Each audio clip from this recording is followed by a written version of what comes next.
EquiTV Le Mac vous propose d'aller à la découverte d'une des disciplines les plus complètes, mais étonnamment aussi une des plus ouvertes aux cavaliers, le trek. Alors, le trek, c'est quoi exactement? Pas de meilleur endroit que le Trillambor à l'occasion des championnats de Belgique et d'une manche de la Coupe d'Europe pour en apprendre un peu plus sur cette discipline qui n'est jamais loin de la randonnée. Alors le trek, c'est 3 épreuves bien distinguées. La première, c'est le PER, le parcours d'orientation.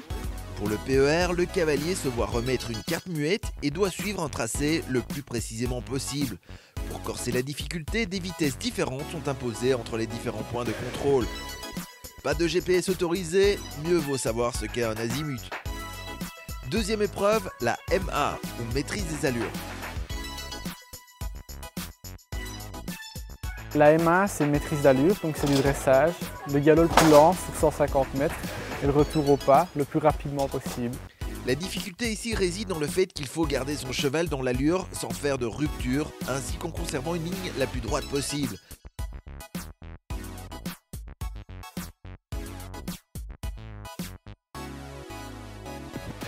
Pas vraiment facile de garder son cheval au pas après un galop rassemblé sur 150 mètres pour les catégories T3 et T4 et 100 mètres pour les catégories T1 et T2.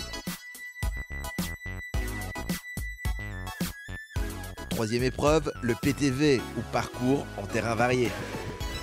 Pour ceux qui ne connaissent vraiment rien, je le comparerais plutôt à un parcours de cross, mais je vais me faire fusiller si je fais ça parce que ce n'est pas du tout le cas. Alors il y a différentes épreuves, de l'immobilité à en selle, à des troncs à sauter, des slaloms au galop. Il y a un peu de tout, des passages de haut pas. C'est très varié comme discipline en fait. Les difficultés ne manquent pas pour ce parcours technique qui est aussi ludique. Pour les 2 premiers niveaux, il faut un parcours qui comporte minimum 14 difficultés. Pour les niveaux 3 et 4, il faut 16 difficultés. Difficultés qui utilisent de préférence, je dirais, les opportunités offertes par notre terrain de cross. Voilà, c'est ce qui explique là-bas un peu plus loin, vous allez trouver ce qu'on appelle la doline. Donc c'est une espèce de cuvette que les cavaliers doivent descendre et remonter en gardant la même allure. Pas mal de ces exercices, comme ils se font avec des obstacles naturels, finalement c'est moins impressionnant ou un peu moins artificiel, je dirais, que certains autres concours où tout est construit. C'est pédagogique parce que ça demande une bonne connaissance du cheval avec lequel on concourt, ça demande quand même un certain niveau technique, même pour les plus débutants. Ça demande quand même de pouvoir gérer les allures de son cheval, gérer les déplacements de ses épaules, de ses hanches. Voilà. Alors, selon les difficultés, soit la note des points bonus, je dirais, pourront être attribués en fonction de l'allure qui sera utilisée pour franchir la difficulté. Le galop étant en général plus rémunérateur en points que le trot. Et pour d'autres, ce sera effectivement le style. Sur les obstacles sautants, par exemple, la verticalité du cavalier, la rondeur du cheval sur l'obstacle feront gagner des points de style. Alors, à qui s'adresse cette discipline atypique? On a toutes sortes de cavaliers, des cavaliers de club, des cavaliers qui viennent de l'obstacle, des cavaliers qui viennent du complet, des cavaliers qui viennent de la randonnée, du tourisme équestre, oui, toutes sortes de cavaliers et toutes sortes de chevaux, des poneys, des grands chevaux, des chevaux d'obstacle, des chevaux de complet, des chevaux de manège, tous sont les bienvenus dans la discipline. Des chevaux à sang froid comme des sang chaud. Les uns sont avantagés par le calme, les autres sont avantagés par leur physique.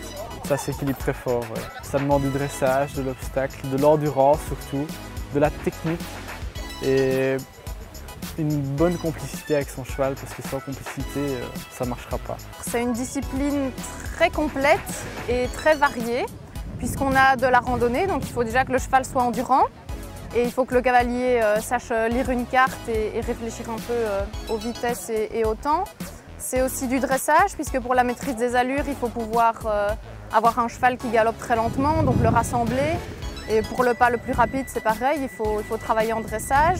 Et alors le PTV, c'est aussi très technique, il faut travailler son cheval en souplesse, il faut avoir la maîtrise de l'animal et voilà, donc c'est vraiment très complet.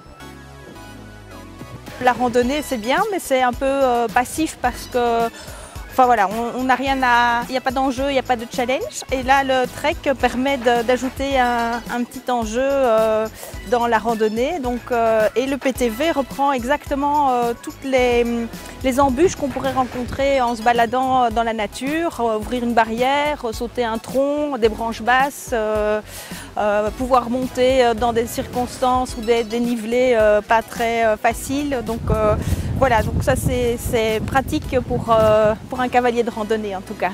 Souvent il y a des sautants, puis il y a des trucs plus calmes. Souvent on varie un truc calme et puis un truc plus énergique et tout ça. Donc il faut vraiment pouvoir gérer son cheval, donc c'est assez sympa pour les chevaux. Il y a certaines difficultés sur le PTV pour lesquelles il faut travailler vraiment. Par exemple la barrière, où là il y a vraiment des techniques particulières pour y arriver. Par contre, voilà, si on aime bien promener et qu'on a envie d'un peu de challenge, là on peut facilement se mettre à la discipline, quoi. Le trek vous intéresse? N'hésitez pas à consulter le site de la LEWB, vous y trouverez toutes les informations sur les disciplines.